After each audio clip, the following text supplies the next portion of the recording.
Hello there. Happy Mother's Day. I don't know why I'm making this video, and I'm not sure if I'll upload it at all, because I just don't know how I feel about it yet. Today's Mother's Day, May 12th, 2019, and I will be totally transparent with you guys and say that I often play the victim on this day, because not only is my mom passed away, she's in heaven, which I'm thankful for, but she's passed away.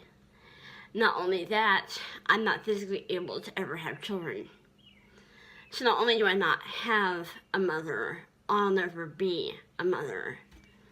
So Mother's Day is very difficult for me emotionally, and I will often, in my head, play the victim. I won't whine to people, oh, poor me, I don't have a mom, I don't play the victim out loud to other people, but in my head, it happens. And I just wanted to, and this is so not like me, but I just felt compelled for some unknown reason to talk about my mom.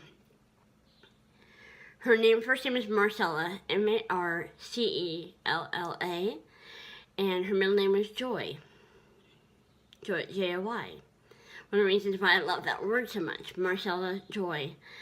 She was born in a very poor family.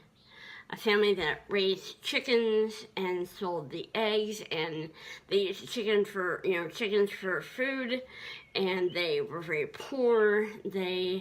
Her dad worked as a custodian, I think, at a place in town, and they had a total of, they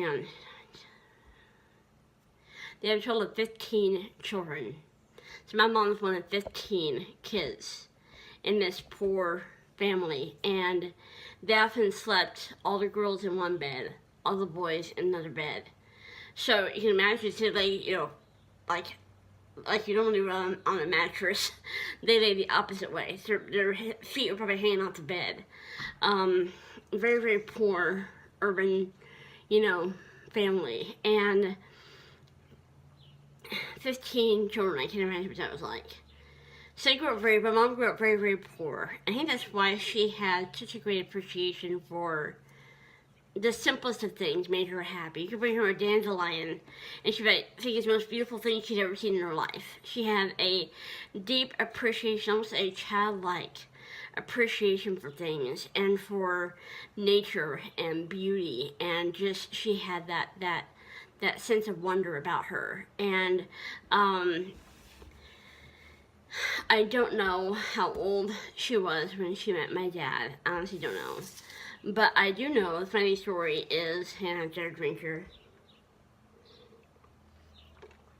I do know that my mom had her sights set on another guy named Jimmy, J-I-M-M-Y. And she really wanted to date Jimmy, really wanted to be with him, that kind of thing.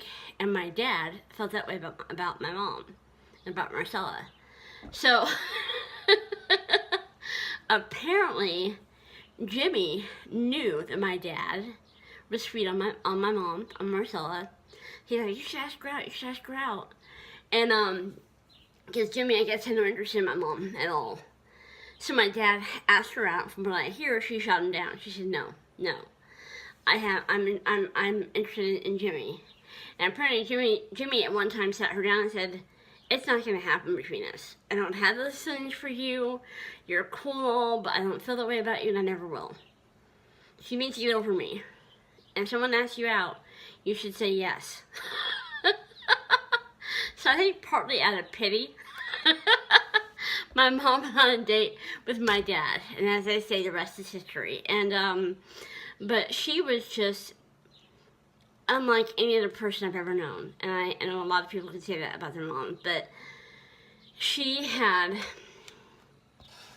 you could tell her a joke that she'd heard at least 10 times before from different people.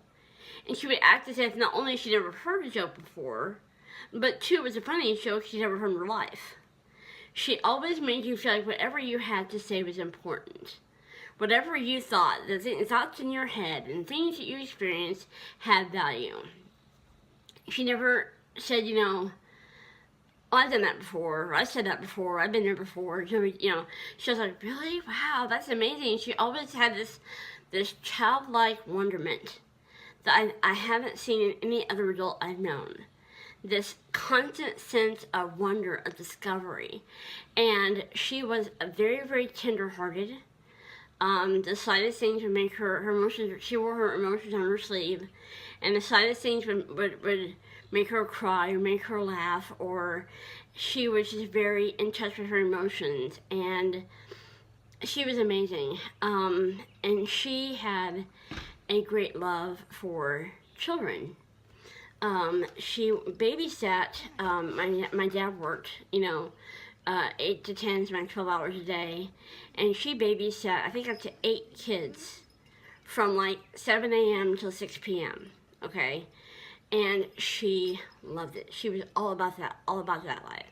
Loved being with children, loved coloring, coloring books with them, and listening to music with them, and playing with Play-Doh with them, and she'd get on the floor and play with them and tickle them, and she had this amazing love for children and this amazing compassion for them, and just loved spending time around kids. I think she was a big kid herself in a lot of ways. So, sorry, I drink a lot. But she was just amazing in that way. Hang on. Sorry about that. My neighbor wanted to talk to me before she left. Another thing about my mom is that she had a very deep Christian faith. There's a sweet woman in the church, the same church my mom and dad attended, the same church my brothers and I attended, the same church my dad is attending now. There was a woman who would come and pick up the girls in my mom's family, including my mom, and take them to Sunday school and take them to church, and they were giving money, a few pennies for the offering.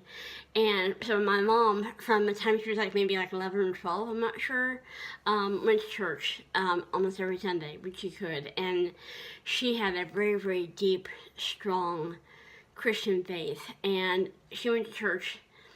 From what I've heard, she went to church every Sunday morning, every Sunday night, every Wednesday night. If they had a potluck, if they had a party, if they had an event there, if they were having revival services, she was there. Every time she was there. She loved being in God's house and was very strong in her Christian faith. And she even told my dad one time, she said, if you want to date me at all, you need to come to church with me. You need to come to church with me regularly. If you want us to have a chance, you need to come to church with me and study the Bible with me. And she was very firm on that, and I love that she did that. She is the reason part of the reason my dad's sister got saved. There were countless people that came to Christ through her, just being her, not her preaching at them or testifying, just her being her. She had a powerful Christian witness, and so it really was amazing. And she would read the Bible every day. People called her a prayer warrior because she prayed for, I don't know how many people she prayed for. I have no idea how many people. At least 50 a day that she prayed for. And I'm sure that there were certain urgent needs. She prayed for them, and she would write letters to people. She had a person that she knew who actually was in prison. And she would write this person letters and say, you need to get with God, and you need to read this Bible verse, you need to listen to this song, and she would minister to him and witness to him through the letters that she wrote. She wrote letters to everybody. Her and I even wrote a few back and forth. We lived 10 minutes away from each other. We wrote letters back and forth because she just loved doing that. She kept diaries from the time I was about 15 years old on. And some of them have been lost, unfortunately, but I have a few of them. But she kept diaries. She loved to write and was always writing in her diary, or writing letters to people, that kind of thing. So, she was really amazing, and Mother's Day is hard because I miss her a lot, and I'll never be able to be a mom myself, and and I've accepted that's how it is. You know what I mean? So, but I want to say so much more about her, but I'm not trying to remember. um, she she had my two brothers, and she had me. She was very insistent on having a girl. She wanted to have a baby girl of her own. She wanted to have a daughter. She told my dad, we're going to keep doing this until I get my daughter. So, third time's the charm, I guess, because here I am. But she wanted a baby girl so bad, and she just went above and beyond for me. I mean, she did for my brothers as well, but she really just, spoiled me rotten, and I got away with so many things my brothers didn't get away with. And so, and she was amazing, and we truly had so much in common. It was more like we were sisters or best friends than just parent and child. We liked the same things, we loved the same songs, we wore each other's clothes, and she would style my hair and I style her hair, and it was really, like a best friend more than like a mom. But she's also a parent. She'd also get on to you if you need to be gotten on to about something. So, but she went in, I'm kind of hazy on the facts on this, so please be patient with me. But I think that she, from what I remember, she went in for a type of stress test for her heart. I guess because it had concerns about her heart or something. So she went in for a stress test, and they took her vitals and took some blood from her before they did it, from what I remember. And the doctor, and I remember them coming back in saying, we can't do the stress test on you because you're in bad shape. This is, and again, I can't remember what all they said. But she found out a few weeks after that, and I can't remember the time frame, so please forgive me, that she found that she had multiple myeloma cancer. I never heard of that before. So, I just thought, well, my mom's not gonna die. She's a trooper, and she's brave, and she's strong, and she'll fight through this. And I've seen other people have cancer and they're still alive, so she'll be, it's that classic denial thing that you go through as a child. But we found out that most people that have multiple myeloma only live 2 years. And she didn't even make it that much. She didn't make it that far. She started chemotherapy and radiation. She lost her hair. It really affected her self-esteem. She said she didn't want to look at pictures of herself, didn't want pictures taken of herself. She finally got a couple of wigs, which helped a little bit in her self-esteem. But she began to get weaker, and she began to deteriorate, and it seemed like she faded pretty fast. This is painful to talk about, so I'm sorry if I get choked up.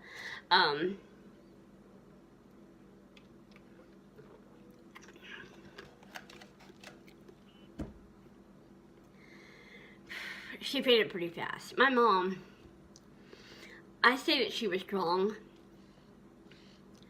I think that she was strong in many ways, but physical strength was not one of them. She couldn't lift very much, as far as like weight's concerned, and she was very short, very petite, and so physical strength was not one of her things that she had. And so this just really knocked the wind out of her. The chemotherapy, the radiation, the medication, losing her hair, losing weight, getting skinnier, not having any energy anymore, not able to do the things that she loved anymore, got tired all the time, and it was horrible watching her go through that. And she was prayed over by so many people, like pastors and evangelists and, people that, lay hands on people and pray for healing. And she was prayed over by so many people, and people just spoke healing in Jesus' name to her and said, God's going to heal you, you're going to bounce back from this, and I don't fault them because I love their faith. They really believed that. And I believed it too, because you want to believe that. You want to believe that they're going to be healed instantly and be cancer-free. You want to believe that, of course. So it was hard. It was very, very hard. She was diagnosed with it in 2005, and she passed away in January of 2007. And she was in the hospital. I can't remember what the reason was. But she was in the hospital, And my brother, my oldest brother, he was, several states away and couldn't get back home. But my other brother was there, and I was there, and my dad was there. And my dad and my brother told me she's given up. And I said, what do you mean she's given up? And they said, well, she's not going to have any more chemo, no more radiation, no more medications. She's done. And I just wanted to scream, no, you can't give up this fight. Ooh. You can't stop fighting. You can't just throw in the towel and say I quit. That's not how this is supposed to go. So I went to her, and she was so weak, and she was laying in the hospital bed. She was so weak. She was so pale. She was so thin, so skinny. And all I could say to her, looking her in the eyes, all I could say to her was, I love you. I couldn't say, I'm sorry you're going through this, or I'm sorry I understand you're giving up, and I'm not happy about it, but I understand it, and it's okay, and all the things I could have said in that moment. All I could say, like gibberish, just over was, I love you, I love you, I love you. And she mouthed the words, I love you too. And she kind of winked at me. And that was tough to see her officially give up. So we brought her home in hospice care, and they had nurses that would come around and take care of her. They got a hospital bed for her, and they set it up in the living room of our home, my dad's home. And they set up in the living room. She would be near windows, be near the sunlight, which she loved, and she wouldn't have to walk, past any of the tiny little hallways and, and doorways, and, she wouldn't have to worry about that. So we had her hospice bed in the living room by the window, not too far from the window anyway. And nurses came around to take care of her and things like that. And I remember I had went there. I was still living in town back then. I had gone there one day. They actually had her, at that time they had her in her own bed in the back bedroom. And I remember when I came in the door, there's this very, like a heavy dark cloud over the whole house. Like this very somber, serious, big looming darkness over the whole place. And we knew she was going to die any day. And so I got there early in the morning, got dropped off there early in the morning, and my oldest brother came in town. He and Mom was going to die soon. He came in town. He got time out for it, came in town. And we had people coming over to kind of say their final goodbyes to my mom. Okay? So we had people that would come by, and they were very quiet, very respectful, and very, they wouldn't take very long with her, and that kind of thing. And so Dad said, you should go ahead and go in there. I don't have anybody over for a while. Go ahead and go back and see her. And I will never forget that moment. Hope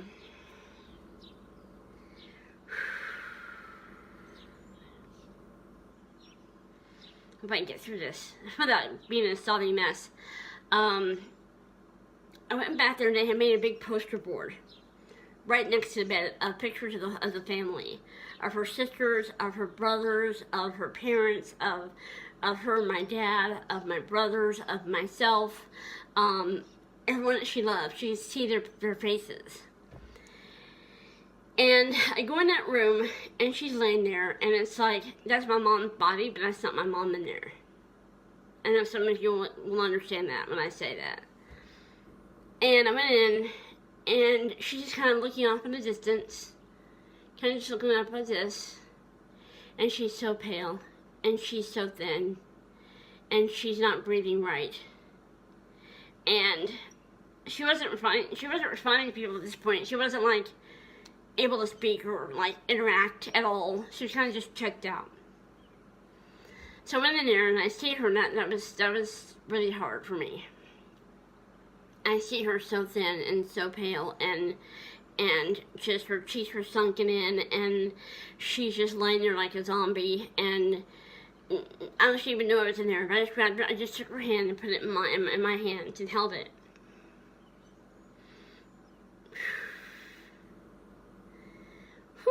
again, so many things that I could have said in that moment. She didn't even look over at me. Her eyes were still looking up, looking to the side. And I just said, Mom, come on, Kimberly. You can do this. You can do this. I haven't talked about this ever, I don't think. I'm trying to think. I said, Mom, you have fought the fight for so long. Come on, Kim. And I think about something else to get my mind off this. I said, Mom, you fought the fight for so long. You've been faithful to God for so long. You've lived a Christian life better than anyone else ever could. You have done your part. You have done so. You have an amazing husband. You have three great kids. You have made an impact on so many people's lives through your letters, your testimony, just being who you are. It's time for you to go home. And we'll all miss you. We'll all miss you so much. But it's time for you to go home. And, no response. No, she didn't look my way. And I put her hand down. Her hand was cold. I put her hand back down. And I said, I love you, Mom. I said, how did I say that? I think I said something like, I gave her a list of 3 or 4 people to give hugs to when she got to heaven. I said, give them a hug and tell them I love them. And I walked out of the room feeling absolutely just numb. Just devastated and numb. I was there for almost the whole day. And I went home. I can't remember how this went. I went home. And I think it was the next day that I got a call saying my mom passed away from my brother. My brother called me. So I went there, and they said, you want to see your body? I'm like, no, I don't want to see the body. The body was being transported to the funeral home or whatever when I got there. The hospice bed was still there in the living room. And that was hard to see that bed there empty. And you know, she never walk in that room again. She'd never be there again. A couple of sisters there, and I think 1 or 2 brothers there. They were talking, laughing about her, some of the funny things that she did when she was a kid, and some of the things that she would say, and I love that they were already sharing memories about her. That's how my mom's family grieves. They grieve by getting together and talking about these people that have passed on, and what they meant to them, and memories they shared with them, and funny things they said and did, and they grieve by fellowshipping together, and I love that. But, I found out later that, I found out it was a long video. It didn't be even longer when I'm done with it. I found out later that my dad had went in there to see her when everyone else had gone. And he said, honey, I don't know why you're still hanging around here. You know? We all love you. We've all said our goodbyes to you. We know you're heaven bound. We know you've earned your reward in heaven. You've done so well on this earth. You're amazing. And I don't understand what's keeping you here. And apparently she looked right at him, eye to eye, and pointed to him. And he said, are you worried about me being alone? And she kind of, I don't know if she nodded her head, but she gave like a sign like, yes, that's what I'm talking about. And he said, honey, no, don't worry about me. Don't worry about me. I've got our 3 beautiful kids to take care of me. And you know, my sister's gonna come in town soon, and I have my brother and a couple states away if I need him for anything. I have church family. I have friends. Don't hang around here for me. Don't hang around here because you're worried about me. I'm gonna be fine. Go and get the rest you deserve. And I guess within a few minutes, she was gone.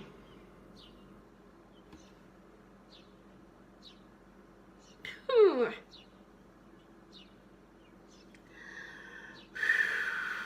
I am so sorry I'm being a sloppy mess. So she died. Let me do the math here really quick. Hang on, let's see. Do the math on paper because it's easier for me that way than in my head. Trust me. I should have done the math beforehand, but I never am prepared for these videos, ever. You know that about me, right?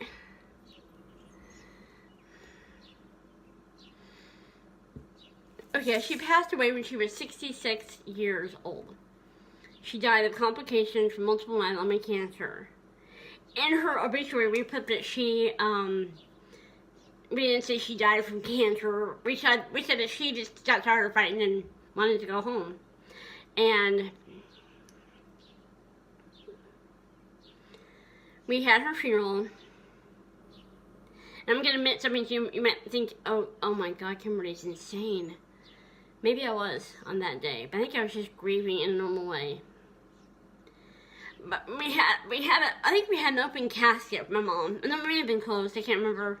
But we had her body in the casket, and the casket was like in the back of the sanctuary.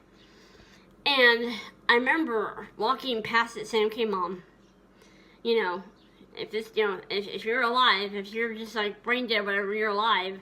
Now's the time to say so, because you're gonna be buried today, and you need to." Jesus resurrected Lazarus, after 3 days. So, this is your time to do a miracle. Of course, nothing ever happened. But that day, I was numb. I was absolutely numb. I think most people are when they go to their parents' funeral. They're just numb. Hang on for a second. I'm gonna... Okay. So, we had a funeral for her, and it was packed. That church was packed. I mean, it was like standing room only at the church. People were like, I think people even like filled out into the foyer because there was no place to sit. I mean, that sanctuary is a huge sanctuary. It seats like 300 to 500 people easily. So it was packed, and since she's gone, it's been hard. Because, let me see, let me do the math again. Forgive me.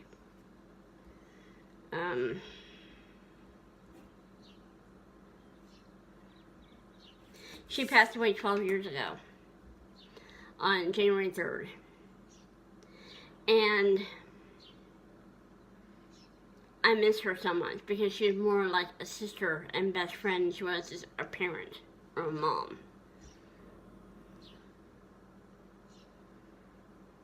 She was very kind, super compassionate, very deep Christian faith. And whenever you shared something with her, she felt like it was the most important thing she'd ever heard in her life. And she always made you feel very, very important and loved. People told me after her death, the kids that she babysat, who now have kids of their own, so they have grandkids now, have told me that she made them feel like they were the most important people in the whole world. And she just loved being around them, and that love shone through. And it just, she left behind such a big legacy of faith, a legacy of love, a legacy of compassion, a legacy of putting others first. She never thought about herself, hardly ever. Whenever she had money, she'd use it to buy stuff that was needed for the house. She used it to buy towels, or she used it to buy, she'd use it to buy, stamps, or, it was never, I'm going to spend $100 on this, on have a spa day. It was never that way with her. Never. You bought her a sheet of stickers, and she was over the moon. Like, yeah, I got stickers, yay! I remember one time, this one Christmas, I scored big for her. I got a box, like a shoe box, and I put in there like 2 big, like full size, like 8.5 by 11 notebooks in there, and then like a graph pad that has the lines that go both ways, and I put in there like 4 packages of pens, and 2 packages of pencils, and 2 packages of markers, and a couple rolls of tape, and some scissors, and 4 or 5 sheets of stickers, and what else did I put in there?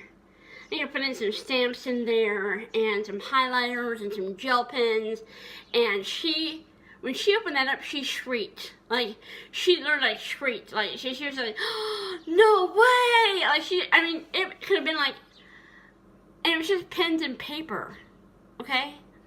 But she had, like, it was the best gift she'd ever gotten. And she was that way with everybody. She was that way with every single person that I ever interacted with her. And it's just amazing to me that she was that way. And, reading her diaries, I don't do that anymore. Because my oldest brother even tried it.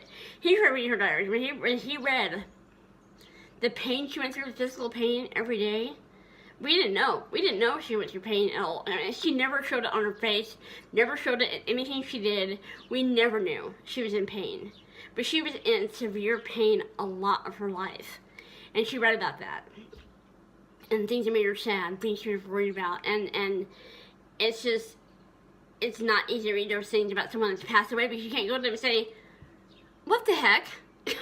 Why didn't you tell me this was happening? Why didn't you tell me you felt this way? Why didn't you tell me you were having a migraine for 5 days when I asked you to make pancakes for me? I don't, it's hard for me to read that now because I can't go to her and say, why didn't you tell me this? But parents don't do that. Parents don't tell their kids, hey, I have a migraine today, so I can't do this. Or, hey, I'm hurting, my leg is hurting, I feel like my ankle's twisted, so I can't. They don't do that. Parents just don't, parents as to don't do that. They don't show that to their kids. They want their kids to not be worried about that kind of thing. So I guess I get that. But I'm going to put some pictures on here and some music on here for you. And show some pictures of her, and maybe a couple of video clips if I can get that on here too. I'll see what I can do with this. But I am just, I miss her. I miss her a lot. And I think she has one sister left alive. And I think she has 2 or 3 brothers left alive. And, so most of them passed on, sadly. And so, that's my mom, Marcella Joy. And, she was born in 1941. Died at the age of 66 in 2007, January 3rd, 2007. And she loved writing letters, she loved writing in her diary, she had this amazing love of life that I envy. And she tried to make everyone feel special and beautiful and important and valued. And I try to do the same thing, but I fall far short from what she did. I'm going to go, I'm going to get this video edited, add some pictures to it, maybe some music to it, and get this uploaded. So yeah, thanks for listening to me ramble on for all this time, and I'm not sorry, this is a long video because this is a video I felt compelled to make today. So, I love you all so much. Happy Mother's Day to all the moms out there. I appreciate you, and I want to talk to you guys in my next video. But keep watching for the pictures.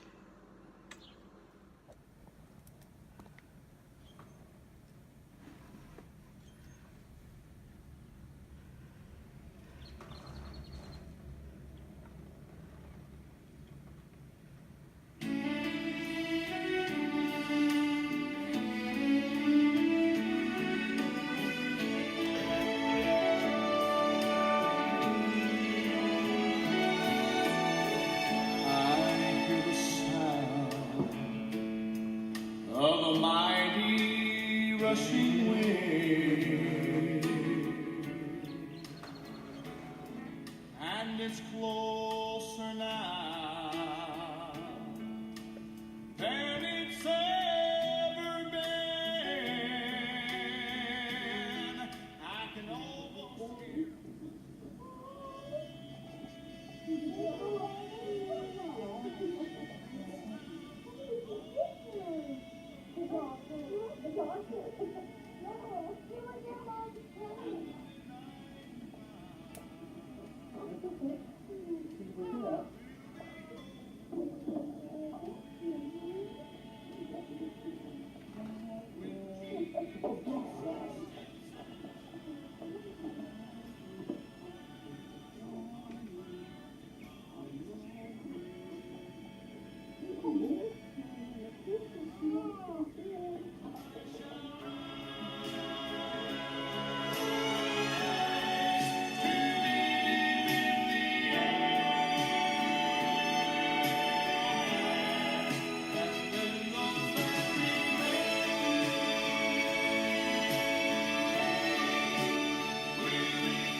we set my body in the snow on Christmas Eve.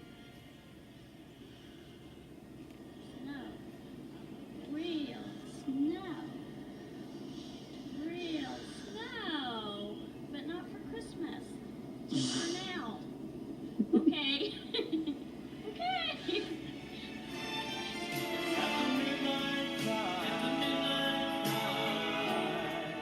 when Jesus comes again.